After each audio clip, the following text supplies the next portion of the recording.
Nintendo today feels very money hungry, and anyone who's been around the block will tell you that that's always kind of been the case. The moment something is popular, they monetize it through the nose. TV shows, movies, weird dog tag looking things. But what if I were to tell you that this wasn't always the case? Back in the day, Nintendo didn't just make good economic decisions, they made ones that genuinely looked after consumers outside the major metropolitan areas of Japan. People who couldn't afford the recently released N64 during the economic downturn, families who still wanted to game at an affordable rate. Sega sure as hell couldn't do that. It would require some Nintendo power. Now when I say Nintendo power, most of you think of the magazine. From 1997 to 2007, Nintendo partnered with Lawson to deliver a game distribution system called Nintendo Power, where users could buy a Nintendo-made flash cart for either the Super Famicom or the Game Boy Color and flash games onto it for a surprisingly affordable fee. No boxed purchase, no premium MSRP, no nonsense. This service was an evolution of their earlier Satellaview games-as-a-service model on the Super Famicom, but unlike Satellaview, it welcomed people who lived out in the sticks and people who simply couldn't afford to buy brand new games for their children. Participating Lawsons had a kiosk where you'd plug in your cartridge, select a game, pay the fee at the desk, and the machine would even print out a little manual for your chosen title. Now, while I could go on about how affordable and wonderful Nintendo Power was, let's be realistic. The game library was small, not just for the SFC, but for the GBC as well. Storing all the data and kiosk hardware took up space, and a lot of convenies just didn't have that. That being said, the games in the library weren't niche, far from it. Many were some of the best-selling titles on their systems, like Earthbound, Mother 2, The Legend of Zelda: A Link to the Past, and Super Metroid. On the portable side, Super Mario Bros. Deluxe, Tetris, and Legend of Zelda: Link's Awakening. So for the caveat of not having an expansive library, it definitely had an expensive one. So we've gone over what Nintendo Power was and what you could play. But how did Nintendo manage to distribute re-writable flash cartridges in the late 90s? And why would Nintendo, a company known for protecting its profits, suddenly care so much about consumers? Let's start with the technical side. Each Nintendo Power cartridge was divided into 8 blocks. One block was reserved for the game selection menu, leaving 7 usable blocks for actual game data. On the Super Famicom version, each block was 4 megabits, totaling 32 megabits, 4 megabytes, of flash storage, along with 256 kilobits of SRAM for save data. The Game Boy and Game Boy Color version followed the same structure. 8 blocks total, usually 7 usable, but each block was 1 megabit, with 1024 kilobits of SRAM for its save files. These numbers might not mean much on their own, so let's contextualize it. Unless you are loading a particularly large game like Mother 2, you could actually store multiple titles on a single cartridge.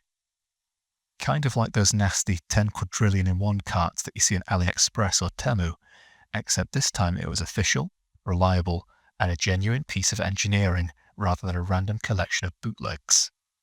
By letting players combine several games onto one cart, Nintendo effectively gave people more value per rewrite, which incentivized them to return and flash more titles over time. Surprisingly, the cartridges themselves weren't even that expensive. At launch in 1997, the SF memory cassette retailed for 3,980 yen, which is roughly £40 today when adjusted for inflation. The GB memory cartridge retailed for 2,500 yen, which works out to around £30 today. For an official, reusable first-party flash cartridge that was very reasonably priced, and more importantly, once a game was on the cart, it stayed on the cart until you chose to overwrite it. No rental periods, no return fees, You paid once, and that was it. The rewrite fees themselves started at 1,050 yen, basically a few pounds, making classic games dramatically more accessible than buying boxed copies. This whole model allowed Nintendo to keep earning revenue from older hardware while also freeing up retail shelf space for N64 software, which was becoming increasingly important. At the same time, it gave families across Japan a much more affordable way to keep playing games during a period of economic strain. It extended the life of the Super Famicom and Game Boy in a way that was cost-effective for Nintendo, practical for retailers, and genuinely helpful for consumers. A philosophy you can still see today in things like the Switch Online retro collections. Back to that extra question. Why would Nintendo care about the consumer in the first place? Well, as we've already talked about, the whole idea made economic sense. It was in Nintendo's best interest to keep profiting from their older games while still pushing the newly released N64. By shifting older titles off store shelves and onto a digital-style rewrite system, they could free up valuable retail space and keep last-generation hardware alive at very little cost. Publications at the time, even outlets like Next Generation, pointed out that this strategy helped Nintendo transition cleanly into the N64 era. But personally, I like to believe it was a little more altruistic than that. These machines weren't just in big city stores. They were inside Lawsons all across Japan, reaching rural areas, smaller towns, and neighborhoods far from specialist game shops. And they removed the intimidation factor from buying video games altogether. Parents didn't have to take their kids to a huge game store where marketing, displays, and salespeople could overwhelm them. They didn't have to ask staff questions or risk being upsold on something their child didn't want. All they needed to do was buy the flash cart once, and when their kid was finished with the game, they could simply pop down to the local Lawson and rewrite it. And more importantly, it was affordable. Something I've emphasized repeatedly, but it matters. Kids could genuinely afford to go and rewrite games themselves. It opened up an entire country to cheap, reliable gaming, regardless of where you lived, thanks to the sheer number of Lawson stores. Nintendo didn't design this system just out of corporate strategy.